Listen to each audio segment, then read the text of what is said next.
Have we gone far enough to begin to go home?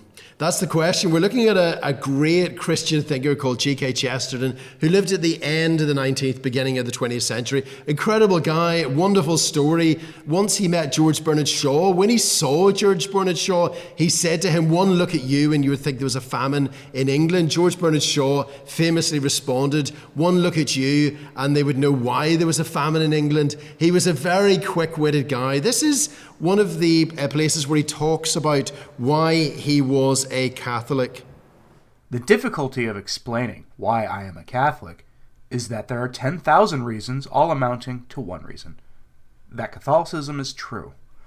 I could fill all my space with separate sentences, each beginning with the words, "It is the only thing that," as for instance, 1, it is the only thing that really prevents a sin from being a secret, or 2, it is the only thing in which the superior cannot be superior, in the sense of supercilious, or 3, it is the only thing that frees a man from the degrading slavery of being a child of his age, or 4, it is the only thing that talks as if it were the truth, as if it were a real messenger refusing to tamper with a real message, or 5, it is the only type of Christianity that really contains every type of man, even the respectable man, or 6, it is the only large attempt to change the world from the inside, working through wills and not laws, and so on.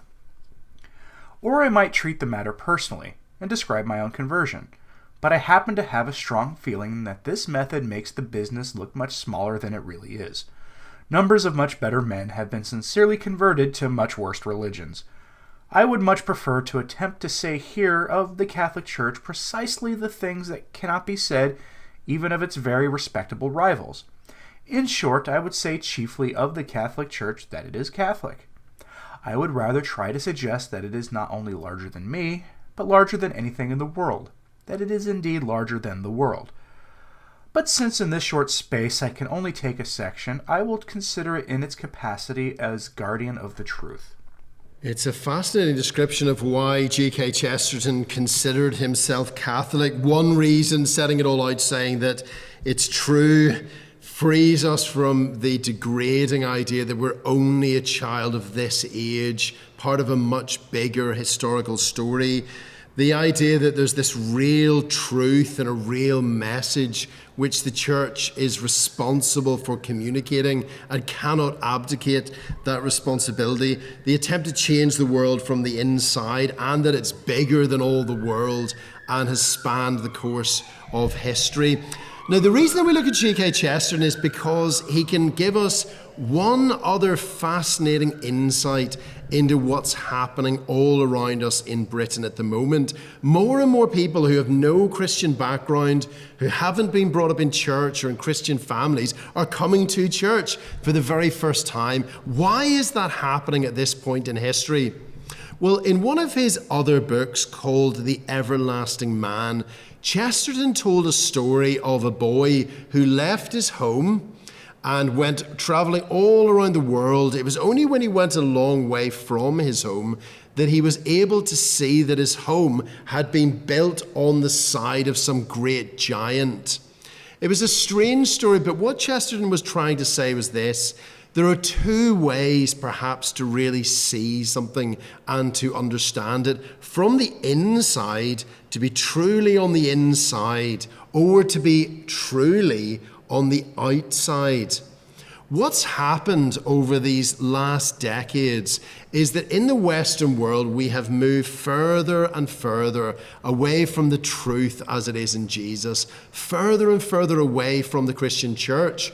We turned against supernaturalism. We invented all kinds of other theories and options for the origins of the universe. We tried to develop different ethical frameworks. We bought into different outlooks on our identity and meaning and purpose, destiny. But while all of that has been going on, we've been moving further and further away from this great giant upon whose shoulders and whose body, in a sense, we have been built. Now, what's happening at the moment, then, very simply, is that we've moved so far away that we don't know the stories of the Bible at all. We don't know anything about what the Bible really teaches. We don't have wrong conceptions or misconceptions anymore. We're not trying to put the Bible, fit it into other frameworks and other terms of reference which are alien to it and put it into a straitjacket. No, people are beginning to genuinely read and hear what the Bible has to say for itself for the very first time. What's happening is a strange new world of the Bible is opening itself up to so many people. There was a great Swiss theologian at the beginning of the 20th century called Karl Barth. I love Karl Barth. He had an early sermon in which he called it The Strange New World Within the Bible. And what he said was this: the Bible is a very strange book. If you want to find history in the Bible, if you're a history geek, you will find history.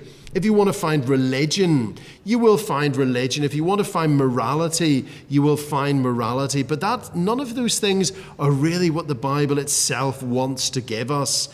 What the Bible itself wants to do is to draw us into a strange new world, the world of the Bible itself, in which we're caught up into the life of the God who made us, Father, Son, and Holy Spirit.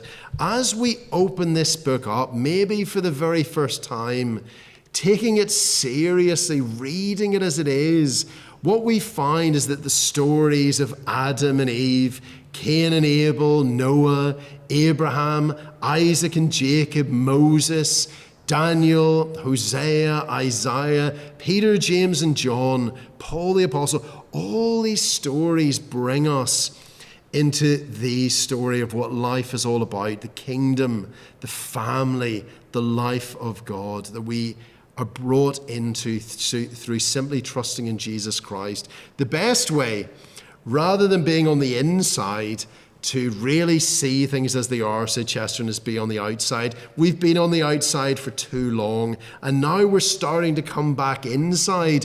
Come back inside. Come into church. Hear the Bible. Hear the stories of Jesus. Maybe for the very first time, hear that there is forgiveness of sins for everything that you've ever said and thought and done which was wrong, that Jesus will forgive you, that he died in your place on the cross, that he rose again from the dead, that he has ascended into heaven, and that he's coming soon to set everything right and to usher in his new creation.